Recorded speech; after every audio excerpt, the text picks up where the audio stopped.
I am so thrilled to have Jenny Eden Berk with us today. And just a bit of a backstory, I actually met Jenny because I subscribed to her newsletter and it is so wonderful. And then we started corresponding and I said, I've got to have you on because we have so many similarities. Jenny, I'm thrilled you're here. I'm so happy to be here with you too, Amy. Thank you so much.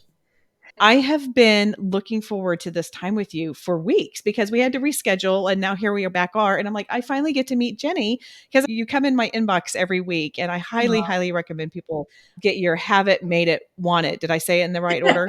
Have it made it want it. Yep, that's right. Okay. Okay. Yes, Wednesday. And that it's just a wonderful email to get with all kinds of goodies in there. So I'm so glad you're here on the Grace Health podcast. Thank you so much. It's great to finally connect with you. And this is such going to be such a rich conversation. I'm really excited about the topic and everything we're going to Yes. cover. Yes, me too. Me too. So, you, I know, spend a lot of time promoting living a healthful, joyful relationship with food and eating. I know many of us in this kind of content creator space who are out there trying to help educate people have a story behind the passion of what we're doing. I was wondering if you could share yours. Yeah, thank you for letting me share my story. Like many people, it started as a child where I was really observed a lot of dieting in my family. My mom was always on a diet. And it wasn't like a blatant, oh, let's talk about food and eating and weight loss. But a lot of times children can really pick up on how their moms feel about their own bodies and their own relationship with food. And because I'm a very intuitive person, I internalized that very early on. So food was kind of always an issue. It was often yes, you should love food because food is love, but don't love it too much because if you really love it too much and you eat too much, then you're going to gain weight and blah blah blah. And it was just like this cascade of fear for me because I started to kind of conflate weight loss or being thinner with love and acceptance and admiration and all these things, which of course now I realize they're totally separate from one another. But because, growing up in the 80s, there was the Scarsdale diet, Weight Watchers has been since the 60s. And it created a really difficult relationship with food for me, mostly because my mom is actually a gourmet chef and she went to culinary school when I was a kid. And when I came home from school, we didn't have apples and peanut butter for snacks. I'd come home and there were swans made out of pastry, swimming in a pool of ganache, and it was just every day was something really special. And I really enjoyed eating and I really loved communing with people to eat. And it was always a sense of comfort for me. So, I kind of hopped from diet to diet to diet my whole life, really. And I started working at a health and weight management company in the early 2000s, where I stayed for 13 years as a health educator. And it was a company that really focused on meal replacements as a means to lose weight. And what I saw over and over again were people would come and do this. It was like an 800 to 1200 calorie diet, very Yikes. strict. It was a behavioral component and there was a medical component. And I was teaching classes and helping the clients to kind of do the program and counsel them through it. And what I saw was, yes, people were losing weight, but they were having very disordered eating. And oftentimes, once they lost the weight, they would leave the clinic and then we'd see them again 6 months or a year later. So there was a lot of recidivism. And I started to think wait a minute, maybe we're not actually helping people. Maybe we should be thinking more about what's at the root cause of why they're eating and why they feel that they need to binge eat or overeat or emotionally eat or stress eat. So I started to become really curious about that. I ended up getting my certificate in eating psychology. And it was shortly after that that I ended up leaving the company and starting my own practice because I started to realize even when I was there, I can't tell you how many times I did the diet and how many times I felt crazy about food and hungry all the time and feeling oh my gosh, this is what it takes, and over exercising and not enjoying food anymore at all. So when I left, I really was able to rebuild that love of food that I had as a child that had left me for so long. And it was such a grounding feeling. And it was so expansive at the same time that I was I just knew I wanted to help other people do it as well. Oh my gosh. I feel like we could have our whole conversation off of just that one answer to that question.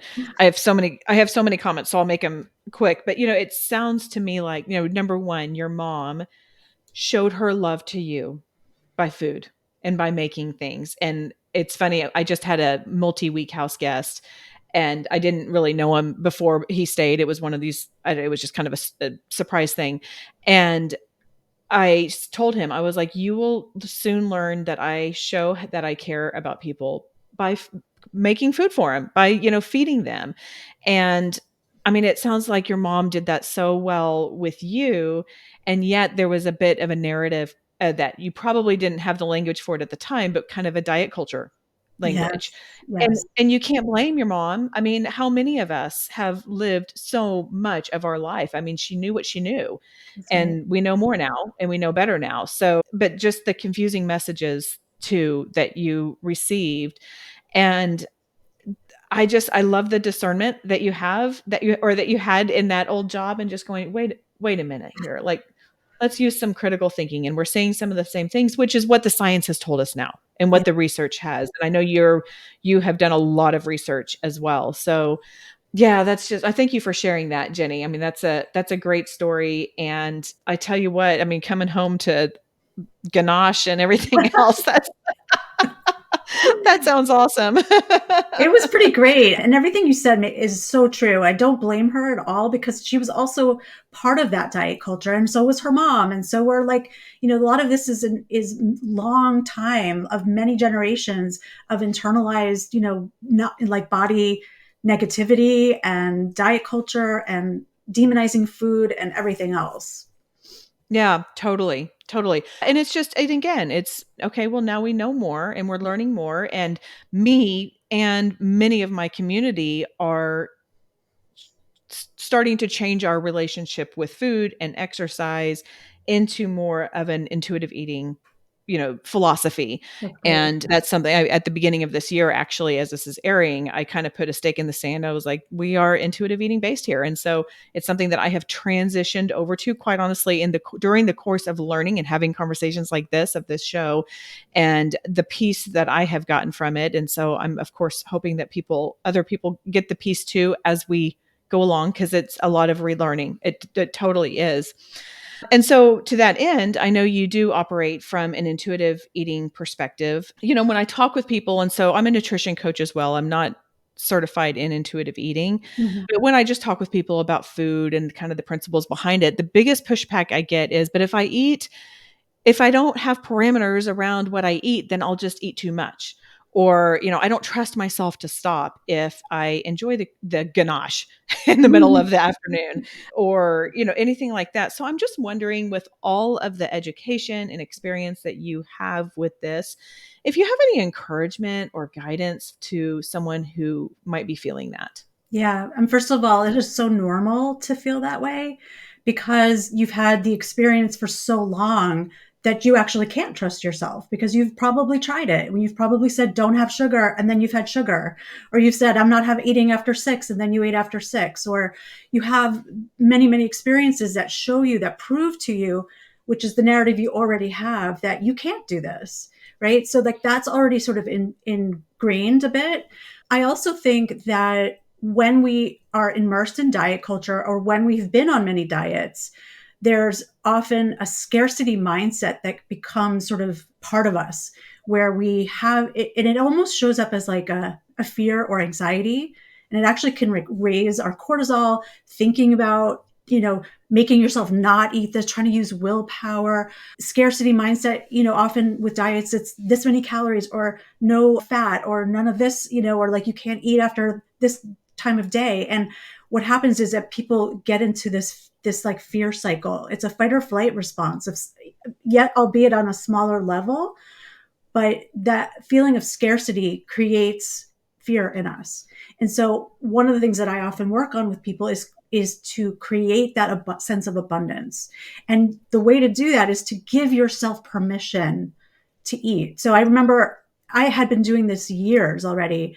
And I remember there was my husband brought home like cranberry juice or something. And I'm like, ooh, I really want cranberry juice. And I'm like, no, I can't drink my calories. And I said this like, I have done all this work and I still immediately was like, no, I can't drink the calories. And I had to coach myself and say, no, you just want to like a little sip of this. You haven't had this in a really long time. It tastes so good.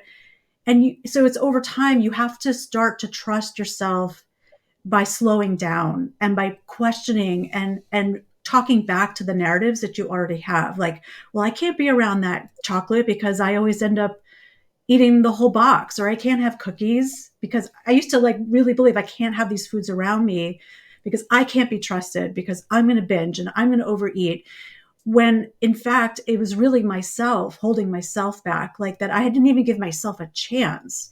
One of the things that I would say to somebody who feels that way, because I definitely felt that way too, is is to slow down. And that's just sounds a little bit like out there, but if you slow down and you're actually tasting your food and you're really, kind of leaning into the mindfulness piece of it. I'll give you a quick example. When I started learning mindful eating, I became a mindful eating instructor, and they did this exercise where we had to have like cheese and crackers, and we had to pick some crackers, and I picked wheat thins because I used to be able to eat like a box of wheat thins. I'm like, I can't be around wheat thins. And we did this exercise and I was eating them. I'm like, oh my goodness, I don't even like wheat thins. Like I was like, I get to break up with the wheat thins. Like it's you, not me. Like I was like, I really truthfully didn't enjoy the taste. And that's what happens when you can slow down and you can savor your food, and you're pushing away all that negativity and that worry in your head that this neutral thing, this energy source, is good or bad. You've already decided, right? So when I was able to push that away and it's like, well, what do I think? Like what do I actually think? I didn't like it. And so it's never been an issue again. Right. And so you can do this with other types of foods too, where yes, there are going to be times when you are feeling really tired, or you're incredibly stressed, or you're overly emotional, or it's that time of the month, or whatever it is. And yeah, you may eat a little more than you typically would. But over time, if you continue to slow down and really savor your food, and you have that abundance mindset, like saying to yourself, I can eat as much as I want of this, and I do not need to beat myself up. Like you can start to say like mantras to yourself, like, I know that I can trust myself. I know that I can slow down and savor, and you can just sort of repeat certain things to yourself. And over time, when you talk to yourself a certain way, that's what you start to believe, and that's what you make reality. And I think a lot of the same is true with intuitive eating and trusting yourself, is that all good relationships are built on trust and communication, right? And so you have to cultivate that within yourself. You can't just be expect to just trust yourself. You have to cultivate that within you. And that happens by like trying and giving yourself a chance. And then I think the vehicle through that is mindful eating. I really like how you said cultivate the trust. And such a good example, because we don't just meet someone on the street and totally trust them. It grows, and it's a relationship. And I feel like when we do that, what you've just described is so empowering as well. It's like slow it down, give yourself a chance, just trust yourself as you go, and grow that relationship. That's so good. That's so good. Now, kind of along the same lanes, and so I guess I've made one assumption about you, and I want to clarify or correct this, but my assumption is you do operate kind of in an intuitive eating Yes. perspective. Okay. Now, I've also believe, if I've read your emails correctly, that you are also a plant-based eater. Is that Yes. correct? Yes, that is Okay. correct. Okay. So I would love to know more about this, Yeah. just because I think so many of us are evaluating the things that we have always believed to be true, or we're like, well, Mm. I do this, or I eat this, or I don't eat this, and all of that kind of stuff. I'm curious how you partner being a plant-based eater with intuitive eating without demonizing the other foods, because that's real easy to see. Like, oh, I eat plants, but I don't eat, and I don't eat meat. Yeah. And so I just I was just wondering if you could kind of do that, because I feel like this might apply in a broader sense. Maybe not someone's not necessarily a plant-based eater, but maybe like me, for example. I was just having a conversation today with my mother-in-law. I was like, I love yogurt and I think that there's so many wonderful things about it, and my body does not tolerate it very Mm-hmm. well. And so I just can't have it. And so I think that we can take it and kind of apply to our own little perspectives. But I would love to hear more about that, or about your walk or journey with intuitive eating and being plant-based and all of that kind of stuff. Yeah, no, it's a great question. And it's very salient because there are so many things that people have to navigate in our food world. Like if you're gluten free, or if you have other food allergies, or there are just other restrictions that you need to follow because of a medication you're on, or something like that. It definitely can impede in some way that path for you. Actually just wrote a whole article about intuitive eating on certain medications and how you can start to tune into your hunger and satiety cues even when you're on medication. But what I would say is, for me, plant-based eating isn't about, I don't I don't do it because it's so healthy. I don't do it because, I mean, that's a side that I think is great, and I'm thrilled by that. But I don't demonize meat, for instance, and I cook meat and chicken and fish for my family and things like that. But I think your question is a really good one because it can also lead to orthorexic type of thinking. And I Mhm. definitely struggled with that when I was first making that transition into, what I was doing at the diet center versus like how do I actually build an intuitive eating practice and really listen to what I need. And I think the easy answer for me was that I don't gravitate towards meat. So it wasn't like I was battling with myself, like I have no interest in it. And I think when there is something you really love, like yogurt or something, and your body's just like, I think that can be really difficult because there's a cognitive dissonance happening. Like you like it, your mind likes it, but your body's like, this isn't going to jive with me. And I think this is a really good tie into it to the previous question, where you can start to say like, okay, well, what can I have that's going to still satisfy me?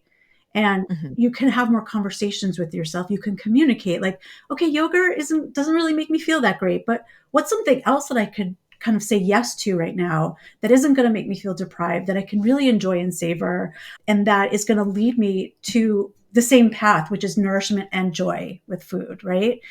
So it's more of like a yes and, like, yes, you can try it. Maybe you take a lactate tablet beforehand, or maybe you just say, you know what, I'm out with the girls and I want pizza today, even though I know that I may regret it later.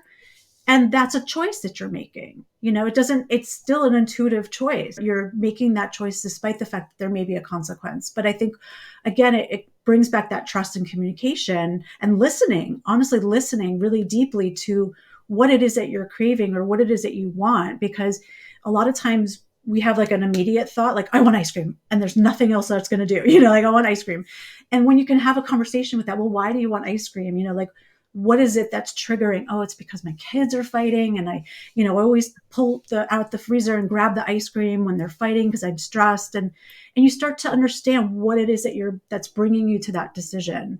And once you can do that, then you can say like, but you know what else would do that for me? Like a really great piece of bread right now, or with like hummus. I don't know, I'm making it up, but something else. And that's the beauty, because you can pause and you can say, I don't have to just instinctively go for whatever it is that I'm wanting in that moment. I can actually like really work it out so that it's healthy and feels good to me now, but also later, also on the back Yeah. end. Yeah. Like how you said, having the pause and asking ourselves those questions. And it's funny because I've had a couple conversations on this podcast with Lori Massicott, who's an alcohol free coach. And I do not live fully alcohol free, but I have, through my conversations with her, I have really changed my relationship with it. Not that it was like terrible, but rather than like, oh my gosh, I'm so stressed out, I need a glass of wine. It's like, okay, I'm stressed out. What am I feeling? Like what's the trigger of this? And so it's the same type Yeah, of internal communication that you're talking absolutely. about with the food. That's Yeah, absolutely true, because it really, you're bringing up, what do we turn to when we feel uncomfortable? right. What are the things that we turn to when we feel stressed? And what are some alternatives that without demonizing food or saying this is good and this is bad, what are some non-food related things that can help regulate your nervous system right now, or that can help you feel more grounded right now? And so that your decisions fit not only the narrative of this moment, but like what are my goals? What do I actually want for myself? I want to have a balanced, healthy, happy, joyful relationship with food. And that means sometimes flexibility and not being so rigid or, inflexible. I think that's really important because diet culture really demands that we're very, stringent, and that we have to follow, like, we have to track our macros and our calories, and we have to be perfect and data driven and all this stuff. And really the other end of that is this idea that we can like flow into what it is that we want, and we can trust that we know, just like when you were a child, like if your mom tried to put food in your mouth, you'd like, move your head back and forth, you'd start throwing forks on the floor, right? Like, when Yeah. you're a kid, you know exactly what you want and what you don't want and how much and when to stop. But then it's really the adults in your life that say, are you sure? Maybe you're still hungry, or like, you can't still be hungry. And so we start to lose touch with those inner cues. And that's why I say a lot of this is about deep listening. We're unlearning a little bit some of those old patterns, and we're setting the foundation down for like, what is true now for me? Because who you were even 10 years ago, your body may need different nutrients, and there are different seasons, I guess, of ways of eating.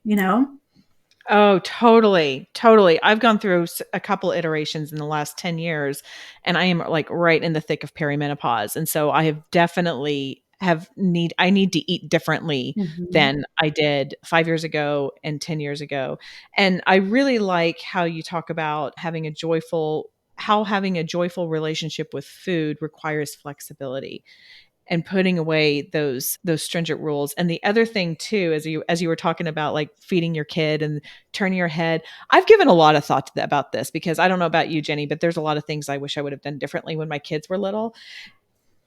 And I can only speak for me, but the like, eat one more bite, eat. I'm like, honestly, if I'm totally honest, it was just me being selfish at dinner time because I wanted them to eat a lot so they would sleep through the night. Right. I mean, Right. I'm just being honest here. No, that is so true. Like, I mean, all the moms listening understand what that feels like. Yeah. That desperation of needing sleep. Yeah, yeah, and so it's like, man, and, I mean, my people know I love my sleep, and sleep is so important, but I wish I would have understood the long-term impacts that that potentially has, because then you're overriding your child's own internal system that works really well. Okay, so now I wanna turn a little bit, because I know you have some wonderful resources about meal planning. Mm. And the reason I wanted to talk with you about this is I have a survey that whenever someone joins my email list, I invite them to take a survey just so I can get to know them better and what's their ages and all of this. What do they do for their, or what kind of role do they have during the day? And I have so many people who clicked. I have like, how to list several things, what describes you best, and a lot of so many of them, Jenny, is something like food prep and meal Mm. planning. I just can't. And you, Jenny, can. And so I thought you were a perfect person to come on and just gently guide us through this of helping. So for the people who are feeling overwhelmed with meal planning and they haven't ever like done this consistently, where do they start? What would you recommend that they start doing? Yeah, it's such a good question. Meal planning is often the bane of people's existence, and it is extremely hard. I happen to I haven't been diagnosed, but I'm pretty sure I have some executive ADHD something where my organizational skills are just not inherent. Like, I've had to build systems, right, to become a better meal planner. I'm somebody who likes to be flexible and like go with the flow. Like, I don't want to be tied down to this meal because the girls might invite me out for like whatever, or and so in the same way that I approach intuitive eating, I also approach meal planning. And that means having becoming mindful and intuitive about it, in terms of taking that bird's eye view. Maybe it's once a week, maybe it's once a month, and actually looking at I like to do it for the week because I cannot plan. Things are, I have 3 kids, everything's crazy all the time. And so I like to do it at the week. And I'm like, okay, what's going on this week? Oh, Serena has play practice till 7. So and so is working here. I got to pick up this one there. And I look at it and I determine like how many meals we're actually going to be having together at home, how many that I'm actually going to have to cook. So that's the first step, is like just really like taking a minute to like examine what the week is going to look like, right? Because you don't want to like do all this stuff and go shopping and prep and then realize like, oh, no one's home to have dinner together for the next 3 nights, and then you're wasting it. At the same time, I also want to really acknowledge that not everybody has like 2 hours on a Sunday to just batch cook their casseroles and all this stuff. And even if I had that time, I may not consistently want to do that with my time. I'm just being honest myself. Like, I'm not always consistent, and that's okay, because it's not about perfection, and it's not about doing it every single day. But what I've learned over the years is there's a few things that have helped. One is looking at it a week by week. The next thing, if you have children, I think having them involved is helpful. I happen to have older children, so like they are intricately involved in the meal planning process with like, what do you want? You have to like poll your people. Like, what do you want for dinner this week? Like, you know, what are you willing to try this week? We have this thing where we like try a new vegetable or fruit every week, or a new ingredient, and then we assess it and we decide, are we going to keep this in rotation or not? And then you start to build your inventory based on that over time. It's one of those things where you just have to start. And if you don't want to batch cook, that's okay. One of the things that I have done that helps me a lot is anchoring. I call it anchoring. I think it's called stacking, where like, oh, I'm making a smoothie. Oh, okay, this is a great time to make extra and put them in smoothie packets and stick them in my freezer, because I'm already doing it. You know what I mean? And all that's Right. required is just making a little bit more of it. Same thing with like mason salad jars. I love, like if I'm making a salad, I'll just literally make extra and stick them in jars and put them in the fridge. And then I have my lunches I can just grab when I want. I also think it takes just, a certain level of what I'm calling mise en place. It's called everything in its place.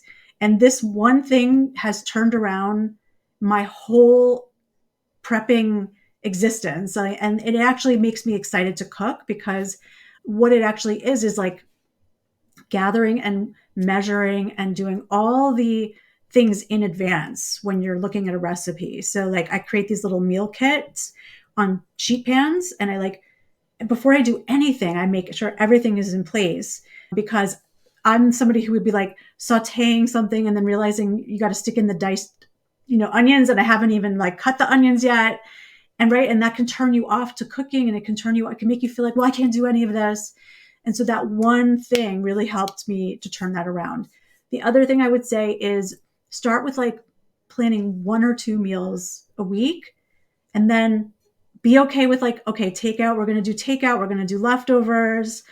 Some nights I just do like an Amy's frozen meal if I don't feel like cooking, or there are going to be days where I haven't planned anything and it's just one of those weeks, and that's okay. You can learn how to like move, like move from the present moment. So when that happens to me, my whole mantra is it a macronutrient balanced meal? So can I make sure there's a protein somewhere? Make sure there's a healthy fat somewhere? Is there fiber?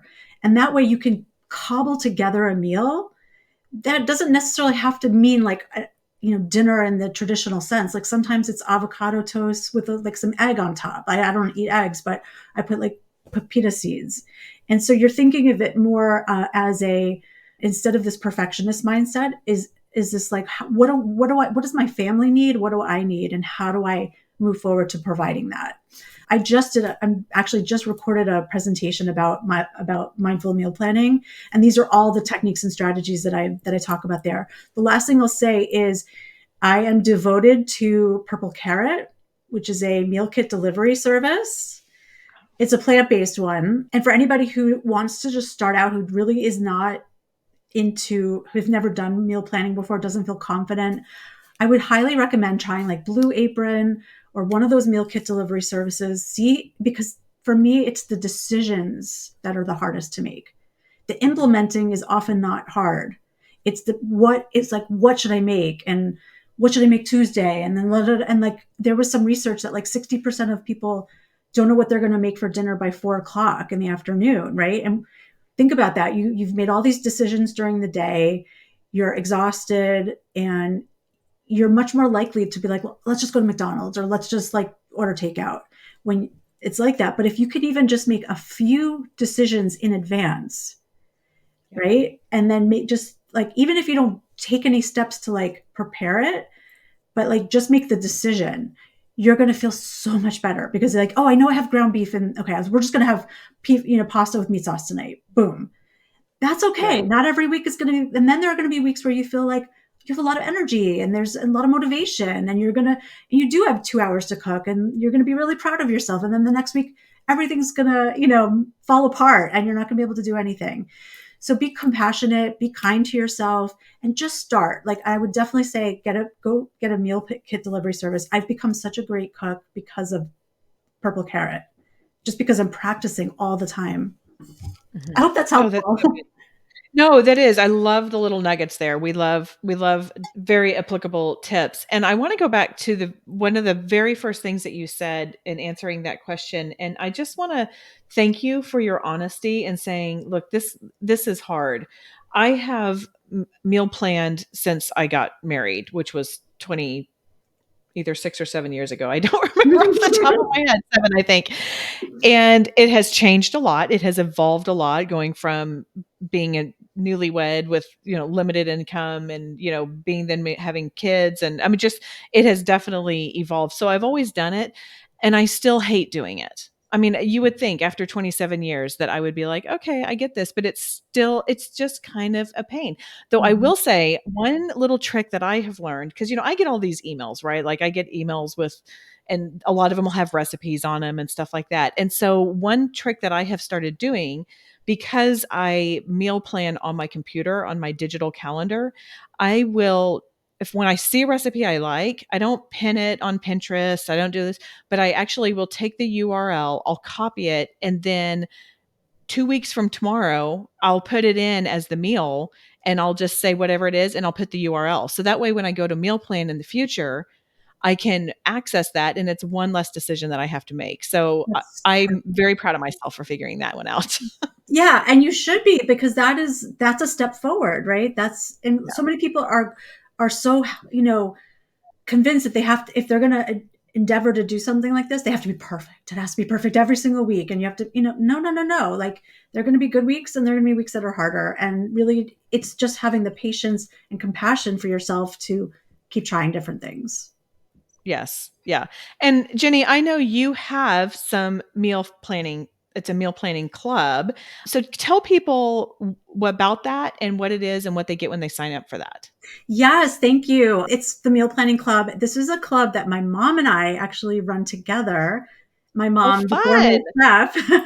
So it's really wonderful because we're building in both my eating psychology and culinary nutrition expertise, along with her 30 plus year career as a New York City chef. And we will do like food demos, and we'll talk about preparing meals for the week, and we'll support one another in the Facebook group, and we'll like cheerlead each other and give each other ideas. And there's live coaching on the calls, and there's over, I think, over 120 previous sessions that you get in the membership. So we have all different demos. I have an inventory spreadsheet that you can download and use like before you go to the store, and so you can actually keep track of what you need each week. And there are a lot of great resources in there that you would have for a full month. Oh, that's so helpful. That's so helpful because the thing too is then it's a framework and Yeah. it's a starting point of like, Yes. okay, here it is. And if you want to use and do every single meal, that's wonderful. And if you want to kind of start applying some things like where you're talking about with kind of being a little more intuitive to what you want, what is right for your family, then you can make some adjustments. So that's Absolutely. awesome. Yes. And you've been super generous and have extended a free month, and especially to all of the access to the previous sessions and meal planning resources and all of that. So I will have the link in the show notes where you can get that. And that I believe that link that you gave me, Jenny, has the free month in Yes, it. the free month is attached to that. And we would be so delighted to have you, come to the live sessions, where even if you watch on the replay, they're going to be incredibly helpful. And I, invite each and every one of you to join us. So thank you.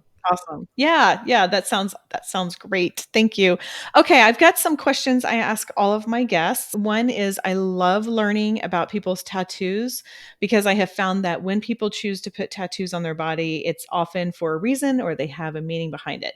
So I was wondering if you have any tattoos, and if so, if you would mind sharing what it is and the meaning behind it, and if not, but if you had to get one, what would it be and where would it go? I love this question so much because I also love tattoos. I love observing them and admiring them in other people. I've never had the courage to actually go for my own. I wanted to a couple, like probably about 10 years ago, and I was debating back and forth, but I ultimately decided not to. But if I did, I ended up buying like stick on ones, like temporary tattoos, because I thought they were really fun. But I would probably get like a little tree on my wrist, or I like those like little geometric shapes, very minimal, or like a feather or something like that. Something, based in nature that is minimal and probably black and white, not color. Not a bunch of color. Awesome. Thank you for that. Okay, tell people how they can connect with you and especially how they can sign up for these emails that I get from you that I love so much. Oh, yes, thank you so much. So you can find me at Jenny at www.jennyedenberk.com, and if you go to that site, there is a link to join my free email course, which is a mindful eating course that's 7 days that you'll learn really the basics of how to start a mindful eating practice. And when you do that, you'll automatically get enrolled into my weekly Wednesday newsletter. So that's a really good way to get in touch. You can also find me on X, Twitter, and Instagram at the handle Coach Jenny Eden. And I don't know if you know this, but I also have a Substack called Just One More Bite with Jenny Berk. So that's something you can find as well. I have another series on there. I love writing, and I love doing content for people. So it'd be great to connect with everyone here. Awesome. Yeah, thank you. Well, we'll put all of that, put those links in the show notes as well. Okay, so I would love for you to summarize. I don't know where that was. Provide a synopsis. There you go. That's what I was looking for. And what is the one simple thing that you would like my community to take away from our conversation, big or small, but just one simple thing? Yeah, I think the word that really resonated with me today is the word trust. And I think that if you can cultivate trust and communication with yourself by slowing down, by the power of pause, and by learning some techniques, whether it's vagal tone exercises or, breathing exercise, yoga, like, really learning some self care tools to help regulate your nervous system is going to be a really easy, and not easy, but it's a really great way to start. And I think that when you start to implement some of those things, you cultivate that deeper relationship with yourself. And that leads to trust and communication and really feeling like you know yourself and you know what's right for you. And that's very liberating and very empowering. So I would say, like, definitely that's the path, is to challenge those voices that say you can't trust yourself and start to, like, really listen and find out where your innate wisdom is, because it's absolutely there, and it's there to guide you and nourish you and help you find the foods that are best for you. So good. Okay, that is all for today. Go out there and have a graced day.